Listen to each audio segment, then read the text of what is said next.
বন্ধুরা, আমি থাকি তো কলকাতার বুকে, কিন্তু সেখানে সবুজ আর আমি কোথায়। তাই একটু রাস্তায় হাঁটতে বেরোলাম, তারপরে একটি পার্ক চোখে পড়লো।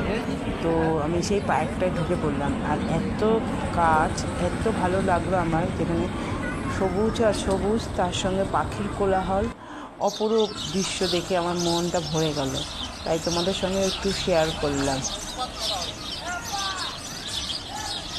কি সুন্দর গাছের ফুলগুলো, আমি আর কি বলবো, না থাকতে পেরে আমি সবটা ভিডিও করে তোমাদের সঙ্গে একটু শেয়ার করলাম। তোমাদেরও ভালো লাগবে। দেখো, প্রত্যেকটা গাছে ফুল,